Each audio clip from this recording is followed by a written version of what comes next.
Hello दोस्तों, आपने कभी अपने आप से पूछा है कि क्या आपकी जिंदगी वैसी है जैसी आप जीना चाहते थे? क्या आपके पास वह सारी अच्छी चीजें हैं जो आप अपने लिए चाहते थे? क्या आपने अपनी जिंदगी में वह सारी धन दौलत बना ली है जिसके आप हकदार हैं? अगर इनमें से किसी भी सवाल का जवाब ना में है तो आपने आज सही वीडियो स्टार्ट किया है। जी हां दोस्तों, आज हम पैट्रिसिया जी होरंज की book how to be rich से जानेंगे मनचाही संपत्ति और समृद्धि पाने के तरीके। इस किताब में कई बेस्ट सेलर राइटर्स द्वारा बताए गए वह सारी नीतियां और सिद्धांत हैं जिन्हें अपनाकर आप अपने जीवन में अमीरी ला सकते हैं। तो फिर बिना देर किए हम इस बुक के सफर पर चले। उससे पहले चैनल को सब्सक्राइब कर बेल आइकन को दबाना ना भूलें। बुक की शुरुआत करते हैं एक इंटरेस्टिंग स्टोरी से। एक पोल्ट्री फार्म की मालकिन ने मुर्गियों को खाना खिलाते समय बहुत ही रोचक बात नोटिस की कि जब भी वह मुर्गियों के पसंद की चीजें एक बड़े बर्तन में रखकर उन्हें खाने के लिए बुलाती है, तब सारी मुर्गियां बर्तन की तरफ भागती है। जो मुर्गी बर्तन के करीब होती है वह जल्दी से अपने मुंह में दानों को भरकर दूर कोने में चली जाती है। बाकी मुर्गियां उसके मुंह में भोजन देखकर उसके पीछे दौड़ती है और उस लेडी की आवाज को अनसुना करके बर्तन के पास आती ही नहीं। कुछ ही देर में सारी मुर्गियां दूर कोनों में जमा हो जाती है और वह उस भोजन को छीनने के लिए आपस में लड़ रही होती है। जो कुछ मुर्गियों ने अपनी चोंच में भरा होता है वे सब इस बात को बिल्कुल नहीं जानती कि यह पूरा बर्तन जो खाने से भरा हुआ है उनसे कुछ ही दूरी पर रखा हुआ इंतजार कर रहा है। यही तरीका इंसानों का भी है। कोई भी ब्रह्मांड रूपी बड़े बर्तन के बारे में नहीं सोचता जिसमें ढेर सारा धन रखा है और जो सबके लिए है। जब भी किसी इंसान को धन मिलता है तो उसके आसपास के अंधे लोग उस धन को पाने के लिए जोर लगा देते हैं और उस ब्रह्मांड रूपी बर्तन के बारे में सोचते ही नहीं जो उनका इंतजार कर रहा है, जिससे वह जितना चाहे उतना धन ले सकते हैं। क्या आप इस बात को जानते हैं कि भगवान हमें कभी भी गरीब और भूखे नहीं देखना चाहता है? भगवान हमें हमेशा खुश, समृद्ध और सफल देखना चाहता है, क्योंकि गरीबी में कोई अच्छाई नहीं होती है। यह एक मानसिक बीमारी की तरह है। इसलिए अगर आपकी जिंदगी में लगातार धन का अभाव है तो इसका मतलब है आपके साथ कुछ ना कुछ गड़बड़ है, क्योंकि सही ढंग से दौलत कमाना गलत नहीं है बल्कि इस कायनात की जरूरत है। अगर आपकी संपत्ति सही जगह से आती है तो आप खुश रहेंगे, क्योंकि धन की मदद से हम खुद के लिए और पूरी मानवता के लिए वह सारे अच्छे काम कर सकते हैं जो हम करना चाहते हैं।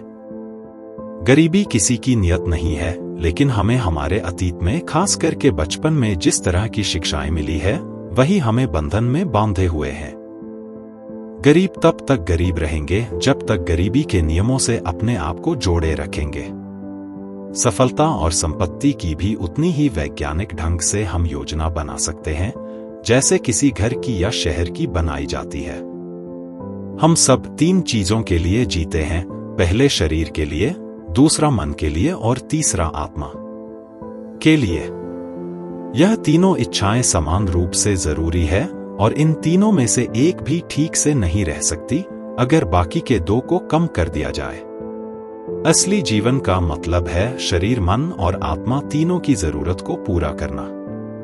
बहुत से लोग मनचाही दौलत नहीं कमा पाते क्योंकि वह पैसे की बुराई करते हैं, वह पैसों को गंदा कहते हैं और पैसों को लालच और सभी समस्याओं की जड़ समझते हैं। अगर आप सब कुछ छोड़कर सिर्फ यह कहते हो कि मैं सिर्फ पैसा चाहता हूं और मैं सिर्फ पैसे पर ध्यान दूंगा, इसके अलावा किसी और चीज का कोई मतलब नहीं है, तो आप पैसे पाकर अमीर तो बन जाएंगे, लेकिन इससे आपका जीवन असंतुष्ट, दुष्ट हो जाएगा, असंतुलित हो जाएगा।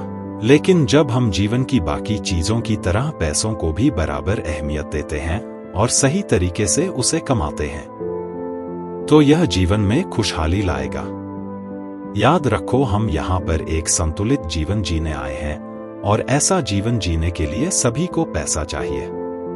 इसलिए अपने दिमाग में से पैसों से जुड़े सभी तरह के अजीबोगरीब अंधविश्वासों को निकाल दें।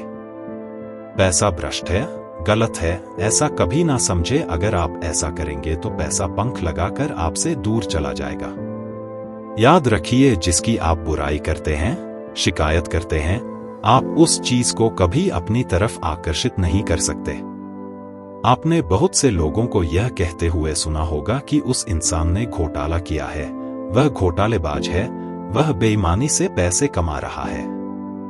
अगर आप इस तरह से बात करने वाले इंसान की जांच करेंगे तो आप पाएंगे कि वह इंसान किसी न किसी तरह की पैसे की तंगी से गुजर रहा होगा। उसके कॉलेज के पुराने दोस्त सफल हो गए होंगे और वह नहीं हो सका, इसलिए वह दूसरों की तरक्की से जलता है। वह खुद तो पैसे चाहता है, लेकिन वह अपने धनवान दोस्तों की बुराई करता है। इनडायरेक्टली वह धन की बुराई करता है। ऐसे में वह कितनी भी प्रार्थना कर ले, धन उसकी तरफ आकर्षित नहीं होगा। जो व्यक्ति बुराई से पैसे कमा रहा है, प्रकृति उसे उसका दंड जरूर देगी। आपको अपने मन में दूसरों के प्रति द्वेष पालकर खुद का नुकसान नहीं करना चाहिए। अगर मैं आपसे यह कहूं कि संपत्ति के असली दुश्मन हमारे ही अंदर छुपे हैं, तो आपको झटका लगेगा, लेकिन यह सच्चाई है, क्योंकि हम जैसा सोचते हैं, जिस तरह की चीजों को फील करते हैं, वही चीजें हमारे जीवन में होने लगती है। इसीलिए अगर हम अपने विचारों को पूरी तरह से बदल दें तो आप यह देखकर चकित हो जाएंगे कि बाहर की स्थितियां भी उतनी ही जल्दी बदलेगी। नफरत और आलोचना भरे विचार इल्जाम और हिंसा की आदतों में बदल जाते हैं। प्रेम और विश्वास के विचार दया और करुणा की आदतों में बदल जाते हैं, जो कि हमारे फेवर की परिस्थितियों को जन्म देते हैं। इसलिए नेगेटिव विचारों से बचें और आप देखेंगे कि सारी दुनिया आपकी तरफ बिल्कुल नरम पड़ जाएगी और यह आपकी मदद करने को हमेशा तैयार रहेगी। कमजोर और बीमार विचारों को दूर रखें और हमारी परेशानियां दूर करने हेतु अपने आप अवसर सामने आने लगेंगे। आपको जरूरत है अच्छे विचारों को प्रोत्साहित करने की। अपने पैसे के बारे में पुरानी समस्याओं की कोई बात ना करें। अगर आपके माता पिता ने गरीबी देखी है और आपने भी अपनी शुरुआती जिंदगी में गरीबी देखी है या परेशानियां झेली है, तो भी इनके बारे में जितना हो सके उतना किसी को ना बताएं, क्योंकि ऐसा करते समय आप अपने आप को गरीबी से जोड़ते हैं और इसलिए आपकी सही दिशा में जा रही प्रगति रुक जाती है। यह बात बिल्कुल सच है कि हम अपनी बाहरी परिस्थितियां नहीं चुन सकते, लेकिन हम अपने विचार चुन सकते हैं, और जब हम अच्छे विचार चुनेंगे तो हमारी बाहरी परिस्थितियां भी अपने आप अच्छी हो जाएगी। इस बात को अपने मन में बिठा लीजिए कि आप दुनिया की समृद्ध होने में मदद सिर्फ खुद को समृद्ध बनाकर ही कर सकते हैं, दूसरों से ईर्ष्या और प्रतियोगिता रखकर नहीं। अगर आप अपना ज्यादातर ध्यान संपत्ति और समृद्धि को दे रहे हैं, तो इसका यह मतलब नहीं है कि आप निर्दय हैं। अमीर होना आपके जीवन का एक अच्छा लक्ष्य हो सकता है, क्योंकि अमीर होना बाकी सारी चीजों को भी शामिल करता है। अमीर होकर आप अपने शरीर को ज्यादा टाइम दे सकते हैं, अपनी फैमिली को ज्यादा टाइम दे सकते हैं और अपना जीवन बेफिक्र होकर जी सकते हैं। बहुत सारे लोग गरीबी में इसलिए जीते हैं क्योंकि उन्हें पता ही नहीं है कि इस दुनिया में सभी लोगों के लिए संपत्ति है और उन लोगों को भी वह रास्ता दिखाया जा सकता है जो आपके जीवन में संपत्ति लाएगा। आप यह बात जरूर मानेंगे कि आप भगवान की और दूसरे इंसानों की सेवा अमीर होकर सबसे बेहतर ढंग से कर सकते हैं। आज तक दुनिया में जितने भी महान लोग हुए हैं या जिन्होंने भी धन को विरासत में पाया है या खुद कमाया है, उन सभी महान लोगों ने दुनिया को जो भी अच्छाई दी है, वह सब पैसे के बिना संभव नहीं हो सकती थी। संपत्ति के विचार संपत्ति को आकर्षित करते हैं। इसलिए अगर आप संपत्ति बनाने की इच्छा रखते हैं, तो आपको उन शक्तियों को आकर्षित करना चाहिए जो इसे पाने में आपकी मदद करेंगी। आपके विचार समान विचारों को आकर्षित करते हैं। अगर आप गरीबी के विचार सोचेंगे तो आप गरीबी को आकर्षित करेंगे। अगर आपने मन बना लिया है कि आप अमीर होने जा रहे हैं, तो इस विचार में अपनी सारी मानसिक शक्तियां डाल दें और फिर देखें कि कैसे आपके जीवन में अच्छी परिस्थितियों का निर्माण होता है। अगर आप गलत तरीके से किसी से पैसा छीनते हैं, तो इस बात की पूरी संभावना है कि यह पैसा आपसे वापस ले लिया जाएगा।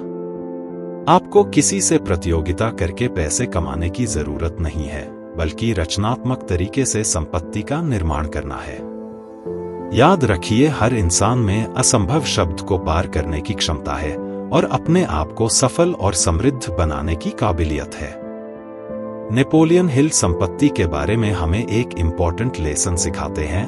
उनका कहना है कि जितने काम से हमें पैसे मिलते हैं, उससे ज्यादा काम करने पर ही संपत्ति बनती है। बहुत सारे लोगों की यह आदत होती है कि वह अपनी तनख्वाह के हिसाब से ही काम करते हैं, लेकिन अगर आप ऐसे लोगों को ध्यान से देखेंगे तो आप पाएंगे कि यह लोग अपने जीवन में आगे नहीं बढ़ पा रहे हैं। आपको यह समझना होगा कि जैसे हम हाथ और पैरों का जितना ज्यादा इस्तेमाल करते हैं, यह उतने ही ज्यादा मजबूत होते हैं। उसी तरह से मस्तिष्क के इस्तेमाल से मस्तिष्क भी मजबूत होता है। ज्यादा से ज्यादा सेवा देने से सेवा देने की क्षमता बढ़ती है, और यह बात पूरी तरह से सच है कि आप प्रकृति को जितना देते हैं, यह दुगना करके आपको वापस लौटा देती है। दूसरा, कीमत से ज्यादा से सेवा देने पर आप अपनी तरफ अच्छा ध्यान खींचें, और जब आप अच्छाई अपनी तरफ आकर्षित करते हैं तो वहीं परिस्थितियां भौतिक रूप से आपके सामने बनने लगती है। यह सिर्फ एक आकर्षण सिद्धांत नहीं है, यह पूरी तरह से प्रैक्टिकल है। यह तुरंत काम नहीं करेगा, लेकिन यह बिल्कुल सटीक है और समय के साथ जरूर काम करेगा। इससे कोई फर्क नहीं पड़ता कि आप कहां से शुरू करते हैं। आप मजदूर हो सकते हैं, लेकिन आप तब भी दे सकते हैं। आप थोड़ा ज्यादा काम दे सकते हैं। दूसरों की सफलता में खुशी पाने वाले लोग बड़े दिल वाले होते हैं, और इससे पता चलता है कि वह भी सफलता के हकदार हैं। आप देखेंगे कि अमीर लोगों के जीवन में कुछ एक मामलों को छोड़ दें तो सिर्फ संपत्ति बनाना ही मेन काम नहीं होता। उनका मुख्य काम होता है मानवता की सेवा, क्योंकि महानता हमेशा मानव सेवा से ही आती है। कई लोग गरीबी का जीवन इसलिए भी जीते हैं क्योंकि वह अपने जीवन में मिली चीजों के लिए कृतज्ञता व्यक्त नहीं करते हैं। ऐसा करके वह अपने आप को उस दैवीय शक्ति से दूर कर लेते हैं जिसके पास आपके लिए हर चीज का सृजन करने की शक्ति है। यह याद रखिए कि हम उस दैवीय शक्ति के जितने करीब होते हैं, हम उतनी ही ज्यादा संपत्ति पाते हैं। कृतज्ञता एक ऐसा मानसिक नजरिया है जो हमें उस दैवीय शक्ति के करीब ले जाता है, जिससे हम समृद्धि का आशीर्वाद पा सकते हैं। जब आप दैवीय शक्ति की ओर अपने कदम बढ़ाते हैं, तब वह शक्ति भी आपकी तरफ चलकर आती है, और यह आपको वह सारी चीज दे सकती है जिसके आप हकदार हैं। इसलिए कभी भी अपने मस्तिष्क को छोटी चीजों पर टिकने ना दें, क्योंकि यह छोटी चीजें आपको घेर लेती है। दूसरी तरफ अपने मस्तिष्क को श्रेष्ठ और अच्छी चीजों पर टिकाएं, तब आप श्रेष्ठ चीजों को अपनी ओर आकर्षित करेंगे। 25,000 लोगों के सर्वे के बाद यह बात निकलकर सामने आई है कि गरीबी और असफलता का एक बड़ा कारण है टालने की आदत या निर्णय न लेने की क्षमता। कई अमीर लोगों के बारे में जानकर यह पता चला है कि उनमें से हर एक के पास तुरंत निर्णय लेने की क्षमता थी, और वह अपने निर्णय कभी कभार ही बदलते थे। जबकि ज्यादातर असफल लोग दूसरों के नजरिए से बहुत जल्दी प्रभावित हो जाते हैं। अगर आप दूसरों के निर्णय से, दूसरों के नजरिए से प्रभावित हो रहे हैं, तो आप जीवन में कोई भी बड़ा काम नहीं कर पाएंगे और अपनी इच्छा को धन में नहीं बदल पाएंगे। अगर आप दूसरों के दृष्टिकोण से प्रभावित हो रहे हैं, इसका मतलब आपकी कोई इच्छा ही नहीं है। इसीलिए खुद पर भरोसा रखें। अभी काम पर लग जाए, असफल हो जाए और उससे कुछ सीखें, बजाय उसके कि अपने टैलेंट को बैठे बैठे वेस्ट करें। याद रखो, पास्ट बीत चुका है, फ्यूचर भगवान के पास है, जो हमारे पास है वह है आज। इसलिए इसे बेहतर तरीके से इस्तेमाल करें। भगवान भी उनकी ही मदद करते हैं जो अपनी मदद खुद करते हैं। जब आप अपनी मदद करने लगते हैं तो इसका मतलब होता है कि आपने अपनी क्षमताओं का उपयोग करना शुरू कर दिया है, और फिर ऐसे में आप उन सभी मददगार चीजों को अपनी ओर आकर्षित करने लगते हैं जो इस दुनिया में पहले से मौजूद है और जो आपको समृद्ध बनाने के लिए जरूरी है। हमें जरूरत है ऊपर उठकर बड़ा सोचने की। किसी भी चीज को मात्र चाहने और उसे पाने के लिए तैयार होने में अंतर होता है। इंसान किसी चीज के लिए तब तक तैयार नहीं होता जब तक वह यह नहीं मानता कि वह इसे पा सकता है। कुछ भी हो जाए, हमेशा इस बात पर विश्वास बनाए रखें कि आप जो भी बनना चाहते हैं वह बन सकते हैं। आप उस चीज को कर सकते हैं जो आप करना चाहते हैं। आस्था ही वह शक्ति है जो हमारे अंदर के श्रेष्ठ को बाहर निकाल सकती है। हम उन सारी देवीय शक्तियों से मदद पा सकते हैं जब हम पूरी आस्था के साथ उन पर भरोसा रखते हैं। आस्था से शक्ति बढ़ती है और हर इंसान की क्षमता और काबिलियत भी बढ़ती है। बड़ी से बड़ी सफलता पाने के लिए यही एक रास्ता है जो पूरी तरह से सटीक है। डॉक्टर जोसेफ मर्फी ने संपत्ति पाने का एक बहुत ही सरल मानसिक तरीका दिया है, जिसमें आपको खुद के अवचेतन मन पर भरोसा करने की जरूरत है। आपको एक धनी, खुशहाल और सफल इंसान होने के लिए हमेशा इन बातों को दोहराते रहना चाहिए कि मैं पैसे को पसंद करता हूं, मैं पैसे से प्रेम करता हूं और मैं रचनात्मक तरीके से बुद्धिमानी पूर्वक इसका इस्तेमाल करता हूं। पैसा मेरी जिंदगी में आ रहा है, मैं इसे खुशी से देता हूं और यह कई गुना होकर मेरे पास वापस आता है। पैसा अच्छा है, यह बहुत अच्छा है। याद रखिए, आप यहां एक संतुलित जीवन जीने के लिए आए हैं, जिसमें पैसा भी आपका एक लक्ष्य है। इसीलिए पैसे को भगवान ना बना ले। साथ में यह भी याद रखें कि गरीबी में कोई गुण नहीं है। यह एक बीमारी है जिसका इलाज आप खुद को अमीर बनाकर ही कर सकते हैं। हम और आप यहां पर गरीबी में रहने और चिथड़े पहनने के लिए नहीं आए हैं, भूखे रहने के लिए नहीं आए हैं। हम सब एक समृद्ध जीवन जीने के लिए आए हैं और आप में उस जीवन को पाने की काबिलियत है, तो खुद को अमीर बनाने के इस सफर पर निकल जाए। मुझे आशा है कि आपको यह बुक समरी पसंद आई होगी और आपको इससे कुछ नया सीखने को मिला होगा। अगर आपको लग रहा हो कि इस कंटेंट में बहुत वैल्यू है, तो आप अपने दोस्तों के साथ जरूर शेयर करें। धन्यवाद।